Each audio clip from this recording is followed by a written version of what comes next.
শুরু হলো 7 দিনব্যাপী এসডিপিআইয়ের নদী ভাঙন প্রতিরোধ পদযাত্রা।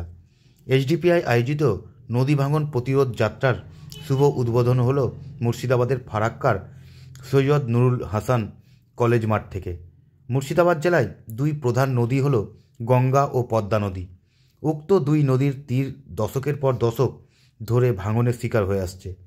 তীরবর্তী গ্রামগুলি ভাঙনের শিকার হয়েছে, ফলে গঙ্গা ও পদ্মা নদী তীরবর্তী এলাকার মানুষের জীবনে অবর্ণনীয় দুর্গতি বয়ে নিয়ে আসছে। সভা শেষে শুরু হয় পদযাত্রা। হাঁটতে শুরু করেন রাজ্য নেতৃত্ব ও সাধারণ কর্মীবৃন্দ। স্লোগানে স্লোগানে মুখরিত হয়ে ওঠে পদযাত্রা। দাবি ওঠে রাজ্য ও কেন্দ্র সরকারের বিরুদ্ধে।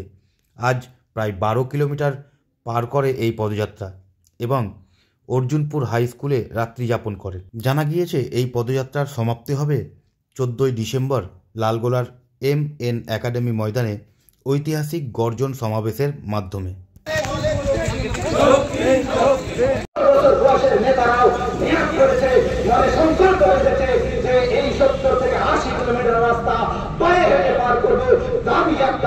নদী ভাঙনের স্থায়ী সমাধান করতে হবে। নদী ভাঙন, নদীর যে পার তাকে কংক্রিট দিয়ে যেভাবে সমারগতিকে বেঁধে দেওয়া হয়েছে আহমেদাবাদ শহরকে বাঁচানোর জন্য, গুজরাটের আহমেদাবাদ শহরকে বাঁচানোর জন্য সমারগতিকে যেভাবে বাঁধা হয়েছে, ঠিক সেইভাবে মালদা মুর্শিদাবাদকে বাঁচানোর জন্য এই নদী ভাঙন, নদীকে বাঁধতে হবে, তবে এর স্থায়ী সমাধান হবে, নচেত অন্য কোন মাধ্যমে এর স্থায়ী সমাধান হবে না। 2016 সালে বিহারের মুখ্যমন্ত্রী নীতিশ কুমার প্রধানমন্ত্রীকে দেখা করে চিঠি দিয়ে বলেছিলেন যে বিহারে যে বন্যা হয় তার জন্য 80% দায়ী হচ্ছে ফারাক্কার বাঁধ। যদি ফারাক্কার বাঁধ প্রকল্পকে কোন রকম ভাবে দ্বিতীয়বার পর্যালোচনা না করা হয় তাহলে বিহারের যে ফ্লাড ইফেক্টেড বিহার তাকে রোখা যাবে না।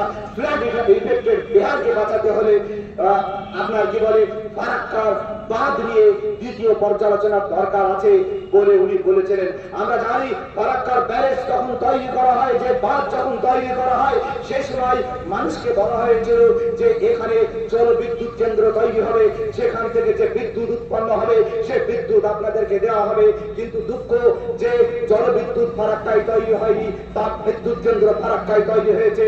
তাপ বিদ্যুতের জন্য যে কাঁচামাল দরকার ছিল সেই কাঁচামাল ঝাড়খণ্ড থেকে নিয়ে এসে এখানে তাপ বিদ্যুৎ কেন্দ্র তৈরি করা হয়েছে। আরে ভাই, ঝাড়খণ্ড থেকে কাঁচামাল নিয়ে এসে ফারাক্কায় তাপ বিদ্যুতের কি প্রয়োজন আছে?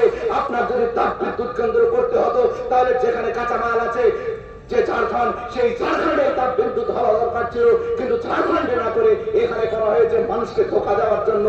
পাশাপাশি আদানিকে তাপ বিদ্যুৎ কেন্দ্র তৈরি করতে দেওয়া হয়েছে ঝাড়খণ্ডে, যার তাপ সেখান থেকে যে বিদ্যুৎ তৈরি উৎপন্ন হয়েছে সেই বিদ্যুৎকে বাংলাদেশকে প্রোভাইড করছে আদানি। পুরো মানুষকে বোকা বানানো, মানুষকে ধোঁকা দেওয়ার প্রকল্প ছাড়া অন্য কিচ্ছু নয়, অন্য কিচ্ছু নাই। তার প্রতিবাদে এই পদযাত্রা সাধারণ মানুষের পদযাত্রা। মালদা মুর্শিদাবাদের ফ্লাড ইফেক্টেড মানুষ, মালদা মুর্শিদাবাদের নদী ভাঙনের ইফেক্টেড মানুষের পাশে দাঁড়ানোর পদযাত্রা, তাদেরকে ইনসাফ দাঁড়িয়ে দেওয়ার পদযাত্রা। ফলে ইনসাফ দেওয়ার লড়াইয়ে সমস্ত মানুষকে সাথ দেওয়ার আহ্বান করে আজকের এই যে আমাদের উদ্বোধনী সভা, সেই উদ্বোধনী সভার এখানে আমরা সমাপ্ত করছি। এরপরের যে কর্মসূচি সেটা হচ্ছে আমাদের পদযাত্রা।